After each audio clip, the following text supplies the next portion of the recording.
Chhattisgarhi video देखने के लिए हमारे चैनल को सब्सक्राइब करें और दबाएं इस बेल आइकन को ताकि हमारे वीडियो के नोटिफिकेशन आपके पास पहुंचे सबसे पहले।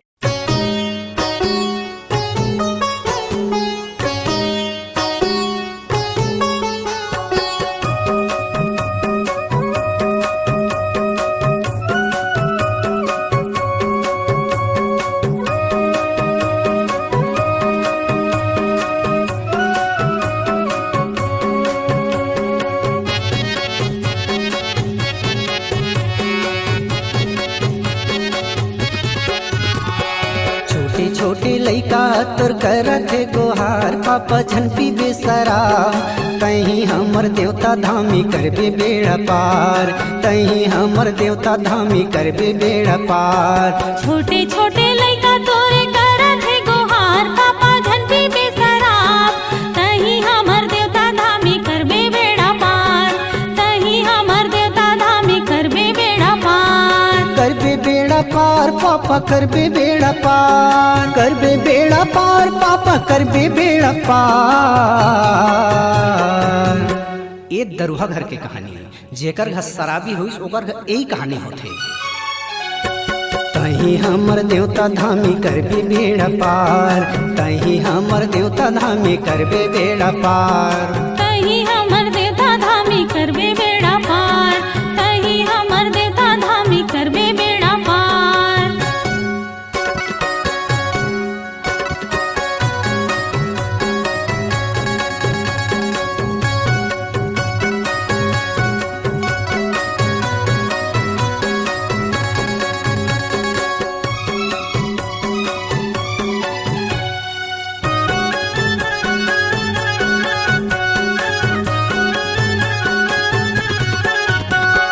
चार भाई बहनी हावन कोरा मतुराइन, देवी देवतल देखे नहीं तोरे दर्शन पाइन, देवी देवता देखे नहीं हन तोरे दर्शन पाएन।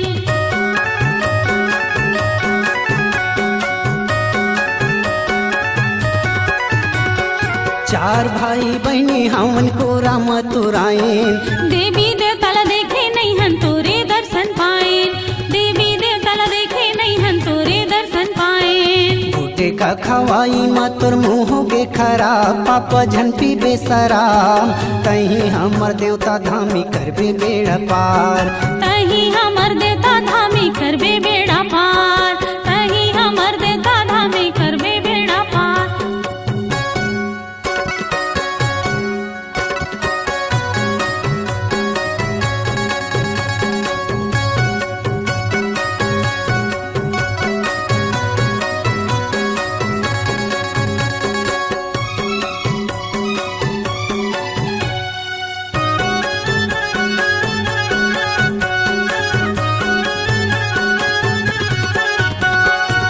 पढ़ा लिखा दे बेटा महुहा पड़ जहाँ, बेटी के जात पापा परे घर में जहाँ, बेटी के जात पापा परे घर में जहाँ।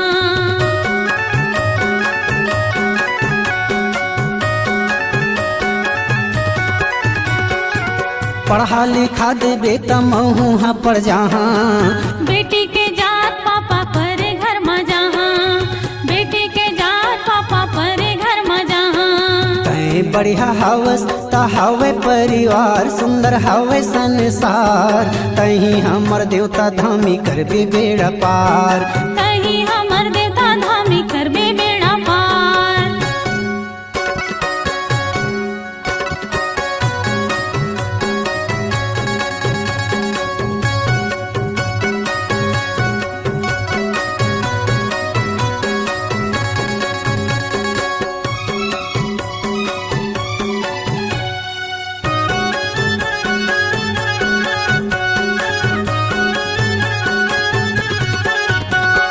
छोटे कहने बेटा पापा दया नहीं है तन्मा, नौकरी पा जहाँ कह के आस धरे मनमा, नौकरी पा जहाँ कह के आस धरे मनमा।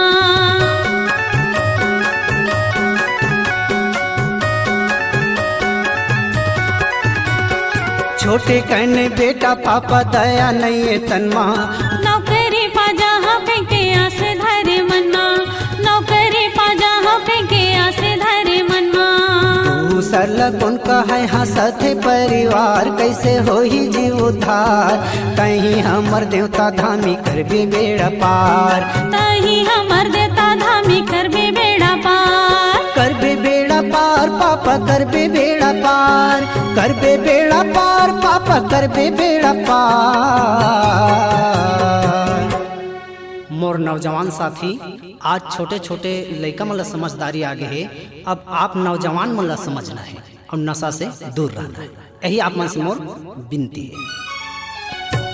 कहीं हमर देवता धामी करबे बेड़ा पार तही हमर देवता धामी करबे बेड़ा पार कहीं हमर देवता धामी करबे बेड़ा पार तही हमर देवता धामी करबे बेड़ा पार कहीं हमर देवता धामी करबे बेड़ा पार तही हमर देवता धामी करबे बेड़ा पार। अगर आप अपनी आवाज को एक नया आयाम देना चाहते हैं तो चले आइए मल्टी ट्रैक डिजिटल रिकॉर्डिंग के लिए संपर्क करें HK म्यूजिक कंपनी, कोटा डबरी, चांपा, छत्तीसगढ़। मोबाइल नंबर है 9329238487 और 8085380339।